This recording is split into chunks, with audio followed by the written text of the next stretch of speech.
Hey gang, Will here from the Ashland Fly Shop with your holiday edition fishing report.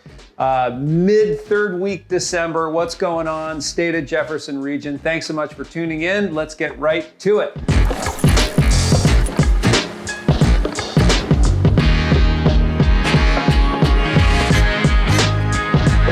All right, let's start right off with the Rogue River, our backyard ditch. This is going to be a lot of a weather report probably today. So we have really got the storm door open here in Southern Oregon. Excuse me.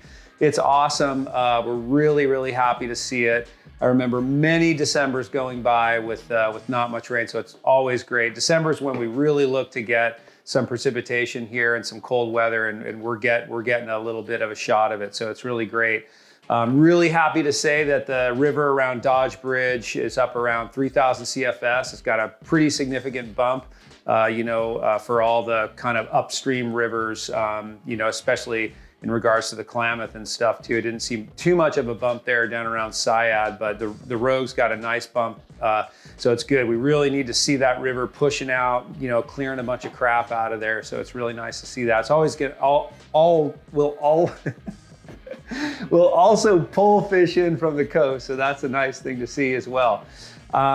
So big disparity in flow. So they're holding back water at the dam, so about 500 CFS, 550 CFS, which is incredibly low. They probably won't keep it there for too long, but about 550 CFS coming out of the dam and about 3,000 at Dodge Bridge. So obviously, we got lots of water coming in that short distance there. It's probably around 8 miles or 10 miles or something, and quite a bit of water coming in there. So that's good.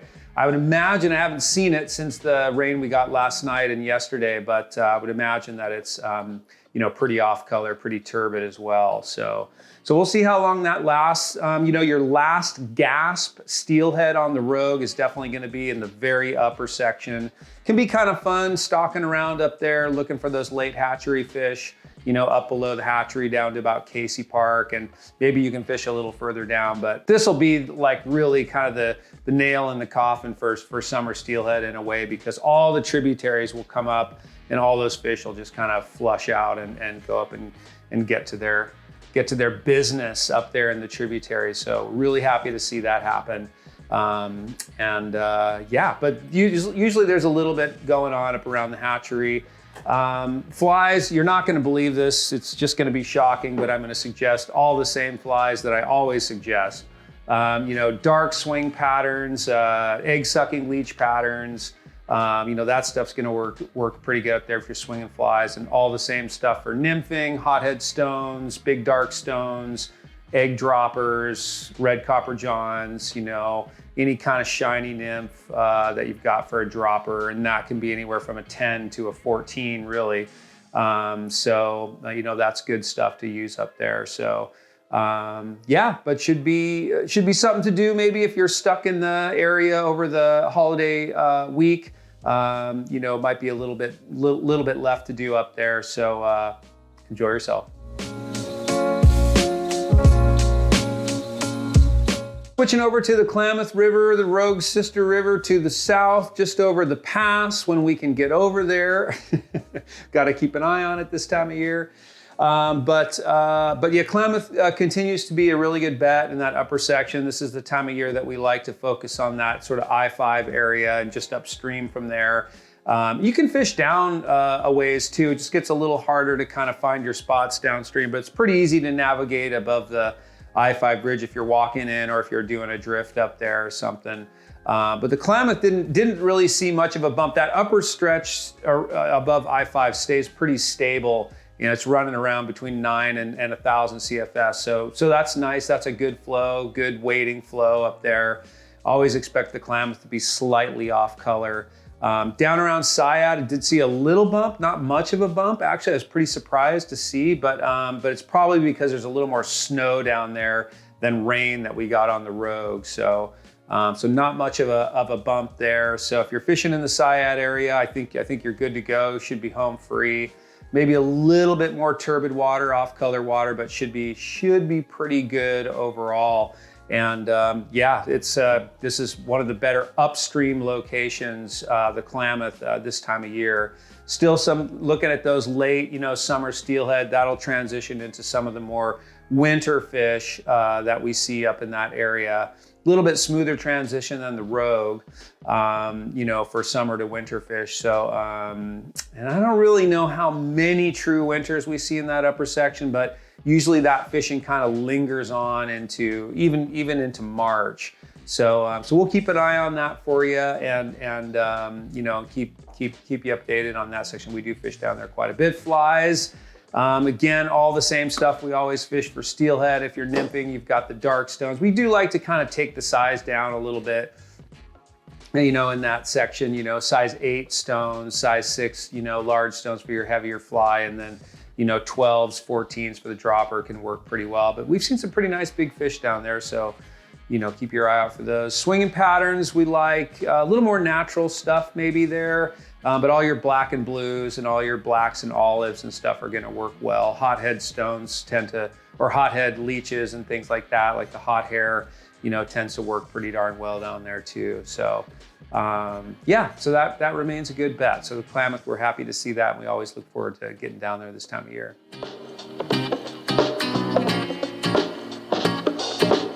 Okay, so we'll talk a little bit about the coast. We're usually a couple days behind, whatever's going on out there. It's just, we don't have, the most current unless we're talking to guides or talking to our friends out there. But the coast is really the place to be right now. If you're a real diehard steelhead angler, that's where you want to be.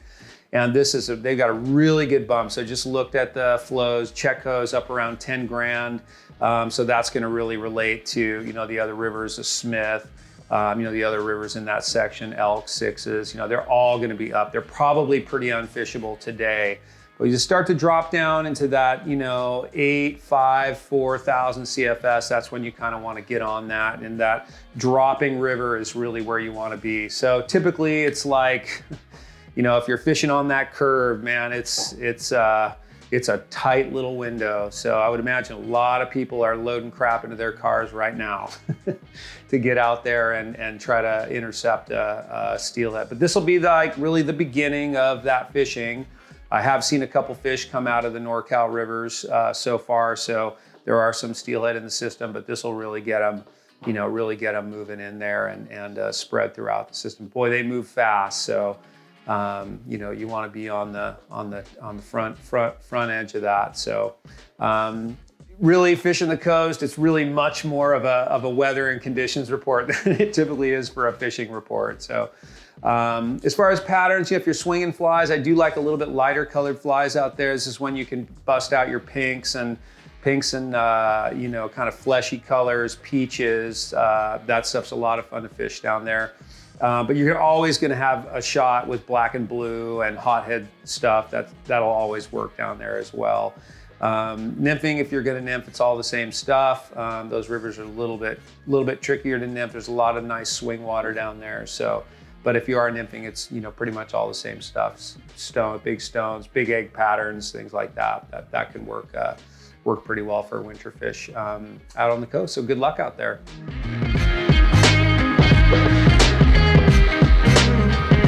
All right, so we'll talk about the holy water just a little bit. It's that little trout impoundment on the upper river above the hatchery and just below the dam. So as they've pulled these flows back, it can be just drop dead low up there at 500 CFS or 550 coming out of the dam. So man, you can really get anywhere up there. And we've got some really nice overcast weather coming in, some snowy, mixy, rainy stuff. So we're probably gonna see some of the better blueing olive activity that we've seen throughout the year up there so far. So you could really kind of get to just about anywhere you want to get in front of these fish.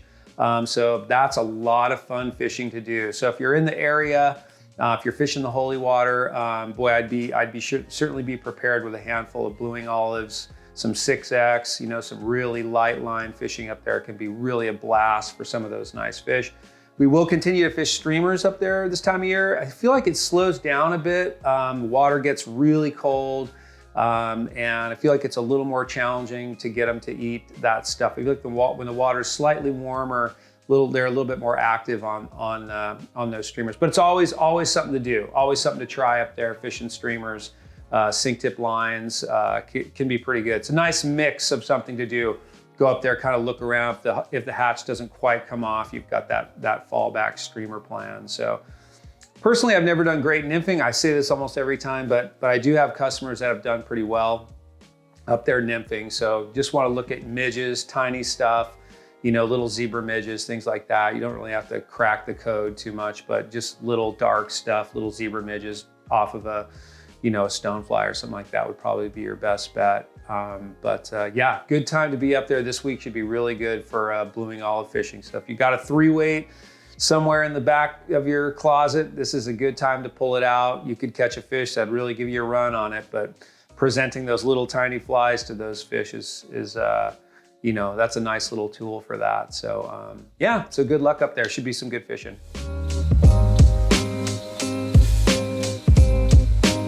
All right, we're gonna wrap this up, but honorable mentions would be the upper sack. We always love to get down there. I haven't heard not really a peep from down there, but this time of year can usually be pretty good. I would imagine most of the weather they're getting is snow as well. So that river's probably pretty low and in pretty good shape. So I'd fish the upper Sacramento. We've had some customers run up to Fall River outside of Sun River Bend up there, and that's had some pretty good fishing up there. So there's a mix of some trout fishing to do in the area, and that upper Sacramento is always one that we really enjoy, and we're happy to go into more detail about that stuff. But aside from that, a couple days before the big day, we greatly appreciate your support throughout the holidays. So wonderful to see so many of you in the store. Thank you so much. I hope you have a wonderful holiday season to you and your family. And boy, looking forward to this new year. We got a lot of good stuff coming up. So keep in touch, and please give us a call if we can provide any more detail or anything for you about fishing or products or anything else. Always happy to help. Appreciate it very much, and we'll see you next time.